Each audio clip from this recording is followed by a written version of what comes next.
Hi guys, and welcome to this video on the zero power and index law 3. Oh my goodness. And basically, as you can see here, the objectives of this video are to look at index law 3 and review the zero power. I've already introduced the zero power in a previous video, but why not do it again? It is such an important rule. Again, my name's Darren. Thanks for watching.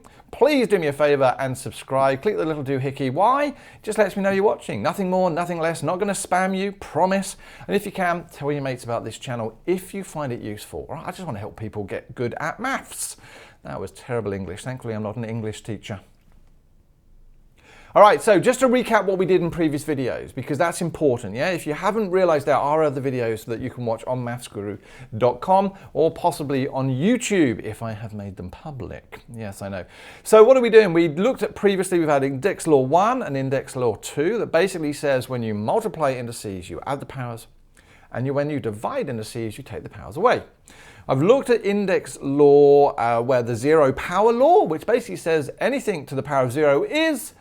No, I'm not going to run it away. It's in the video. Wait a minute, yeah? All of this index law stuff is really, really important. Why? Because we use it in maths all the time. And while it's relatively easy, there are tricks to how we use it. And most of those tricks come around the use of brackets and what the floating number is attached to. Once you work out what brackets mean and what the floating number means and where it's attached to, you're going to be a gun at this. No one is ever going to trick you again. So let's go back to recapping or looking at the zero power. As I said in a previous video, we can look at the idea of x to the floaty 3 divided by x to the floaty 3. Now we know from index rule 2 that when we divide floating numbers, we subtract the powers. And what I said here is because our base is the same, we can actually do this, so that becomes x. And we know that 3 minus 3 becomes 0. So that becomes x to the power of 0. But we also know that anything divided by itself is 1. So we know that 2 divided by 2 is 1. We know that 3 divided by 3 is 1.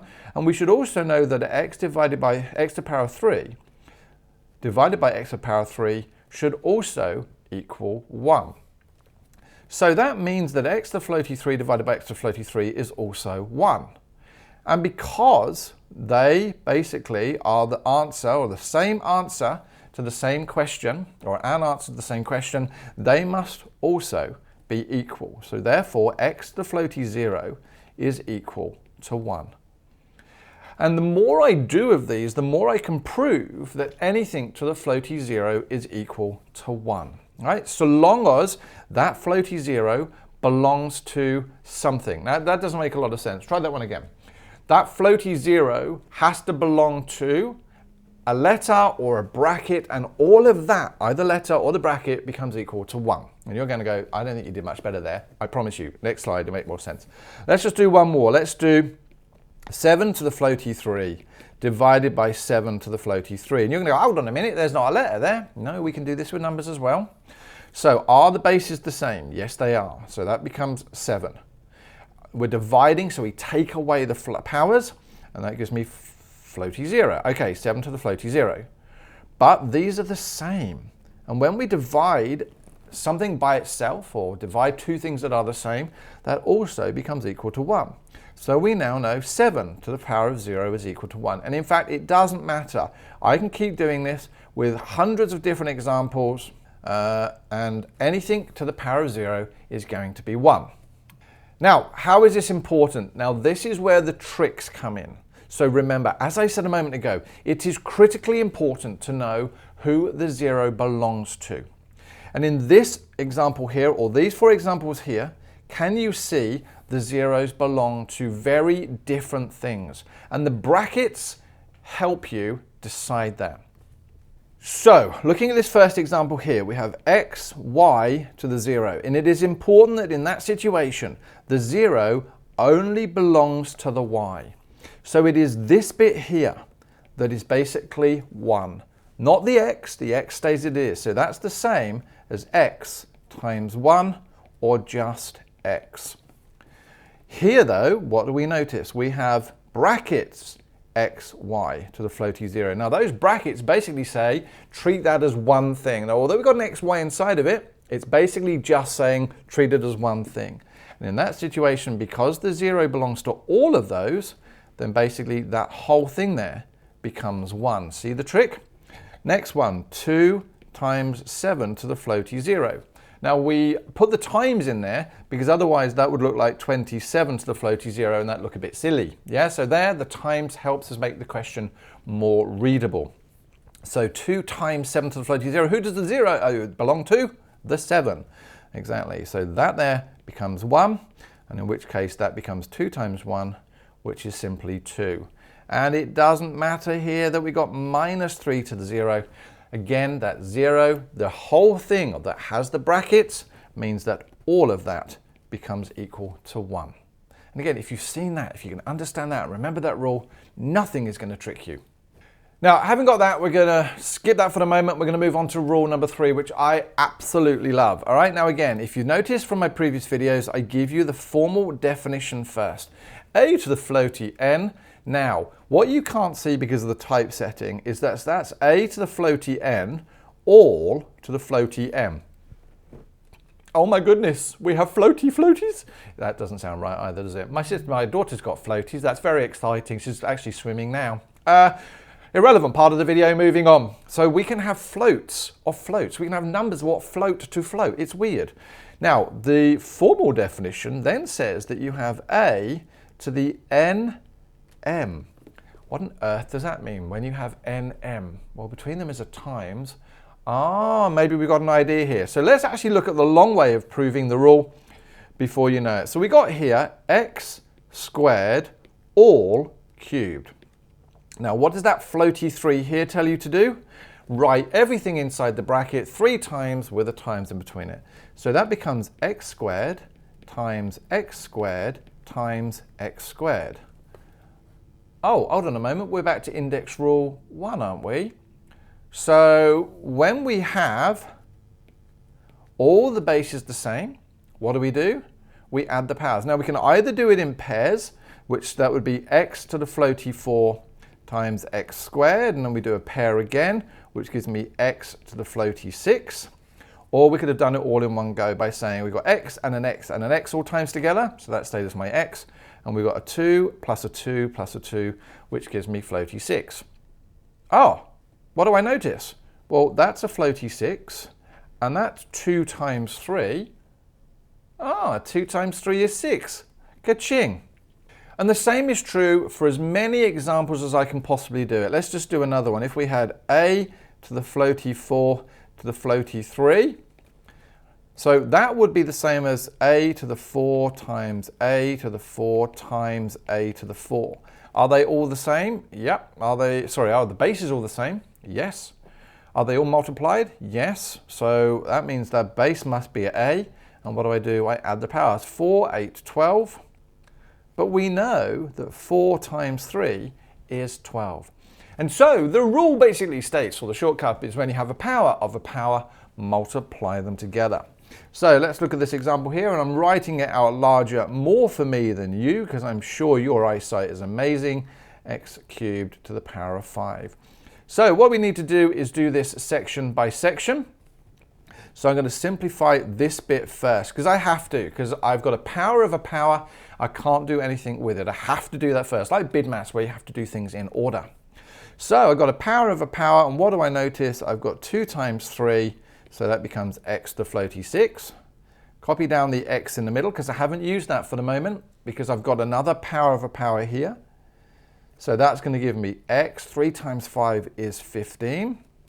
And now I go back to index rule 1. Why? Because I've got 2 things multiplied together, or 2 index notations multiplied together. So I add them. So that becomes x. 6 plus 15 gives me 21. And there we go, we have x to the floaty 21. See how the rules are beginning to combine now, and that's where people tend to get a little bit tricked or confused. Break them down. Do powers of powers first, then in rule 1, then rule 2 if you need to. Do 0 powers. Try and look for all the things you can simplify first before moving on to, well, the next part of the question. And again, we're now going to mix a floaty rule. I don't think I can keep calling it floaty rule. I've got to think of a better name. Can you think of a better name? Put it in the comments below. if you're on YouTube. All right, so let's have a look here. I'm just going to write this out bigger because my eyesight is failing.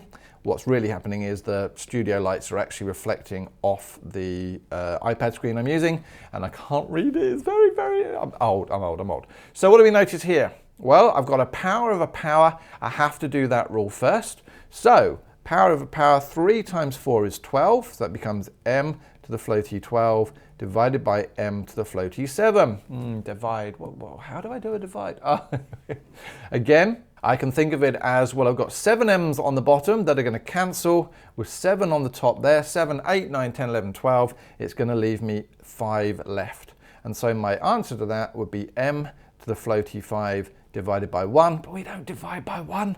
So that becomes m to the floaty 5. Right, so again, there is an order in which you do this. Floaties, powers of 0, then rules 1 and 2. Come on, you think you're making this complicated. No, you are. I'm joking. So let's see again, write this out. So, there's no powers of powers in this one. So what I'm actually going to do is just try and work out what I can do to make it simpler. Well, the top I can write in a new order. I can do that as 4 times 3 times x squared times x cubed. Remember, when they're all multiplied together, you can change the order. And I always put the numbers first and then my letters terms, and my letters normally go in alphabetical order, divided by 6 times x to the floaty 5. Let's do some simplifying. 4 times 3, 4, 8, 12.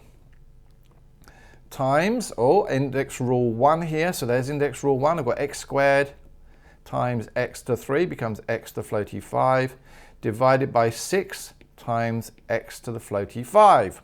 Do some cancelling now, yeah, because I can't do any more simplification. Well, 6 is going to there 2 times, 6 is going to there once.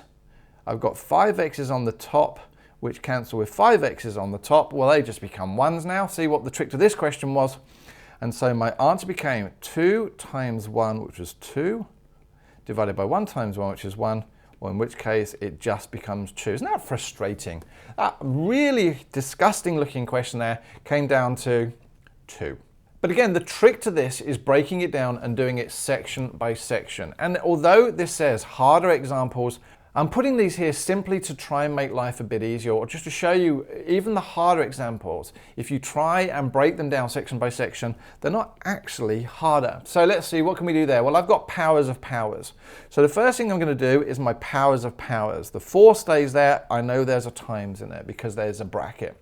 So I've got d to the power of 4 all to the power of 3. So I know that 4 times 3 is going to give me 12. So that becomes 4 times d to the 12, multiplied by, I've got a power of a power. I've got an e now though, so that's going to become e to the floaty 8, divided by the 8, I'm just going to leave at the moment. All right, I've got d to the power of 2 to the power of 5, I've got a power of a power, so I multiply the powers. 2 times 5 is 10, times e to the 7. All right, can I do any more simplification on the top? No. Any more on the bottom? No. So what are we going to do now? We're just going to start dividing. All right, so 4 and 8, the highest common factor of that is 4. 4 goes into there once, 4 goes into there twice. Right, how many d's have I got on the top? 12, 10 on the bottom. So those 10 are all effectively going to disappear, and 10 of them are going to leave me just 2 on the top. I've got 7 e's on the bottom. They're all going to disappear, with 7 on the top there, leaving me just the 1 left. And so what have we got? 1 times d squared times e to the power of 1. So we've got 1 times d squared times e to the power of 1, divided by 2 times 1, which is 2. All right. We don't need the 1 times at the top there because 1 times anything is itself. So I would have d squared, e, I don't need to write e to the power of 1, all divided by 2. And what was a complicated example isn't when you do your powers of your powers, your 0 powers, and then you divide. And believe it or not, that's the end of this video. All right, so that was the 0 power and index rule 3. Thank you so much for watching. Again, subscribe if you can. Tell your mates. I know it's not cool to tell your mates about Maths channel, is it really? But it helps me out if people just subscribe. They let me know that they're watching. Otherwise, hopefully I'll see you in another video. Oh yes, there are more coming. I look forward to seeing you soon. You take care and stay safe.